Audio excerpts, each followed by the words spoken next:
મારા સસરા વેદ હતા. મારા સસરાને દેશી દવાનું દવાખાનું હતું અને તે લોકોને દેશી દવા આપીને તેનો ઈલાજ કરતા હતા. મિત્રો, મારું નામ સલમા છે અને મારા પતિનું 1 વર્ષ પહેલાં મૃત્યુ થઈ ગયું છે. મારા પરિવારમાં હું, મારા સાસુ સસરા અને મારી નાની નણંદ જે 21 વર્ષની છે. મારા સાસુ ગામડે રહે છે કારણ કે અમારે ગામડે મોટો બગીચો છે જેની અંદર કેરી, દાડમ, ચીકુ, તરબૂચ જેવા ઝાડવા વાવેલા છે. મારા સાસુ ત્યાં મજૂર પાસે કામ કરાવે છે. મારા સસરા ખૂબ જ સારા માણસ છે. મારા સાસુ મહિનામાં 1 વખત ઘરે આવે છે. મિત્રો, ગરમીનો મહિનો હતો અને ગરમી પણ ખૂબ વધારે હતી.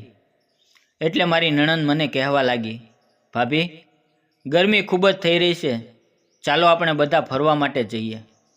મેં તેને કહ્યું, તું સાચું કહી રહી છે, પરંતુ આપણી બંનેની સાથે આવશે કોણ?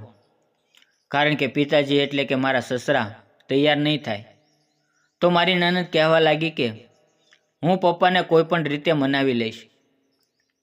સાંજે જમ્યા પછી મારી નણંદે પપ્પા સાથે વાત કરી કે આપણે બધા ફરવા જઈએ. તો પપ્પા કહેવા લાગ્યા કે ક્યાં ફરવા જવું છે?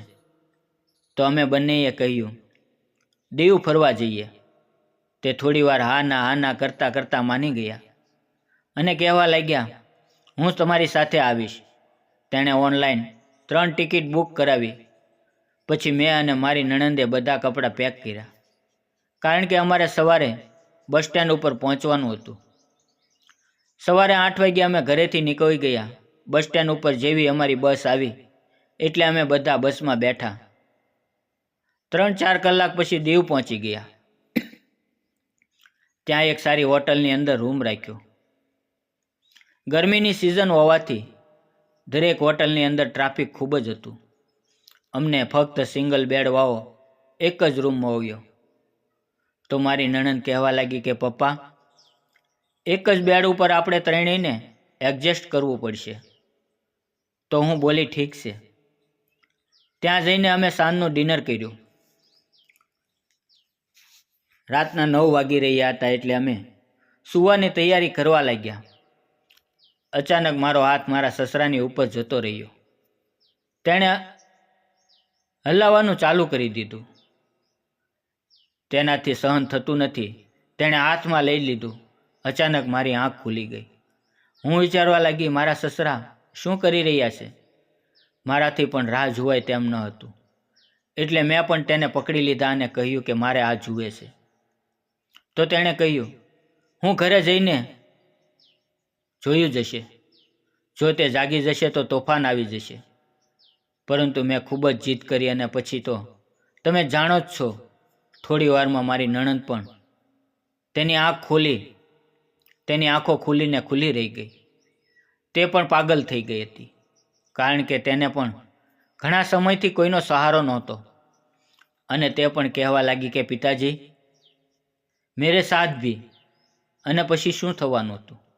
અમારા બંનેની સાથે એટલામાં સવાર થઈ ગઈ અને બધા જાગીને વોશરૂમમાં ફ્રેશ થઈ ગયા.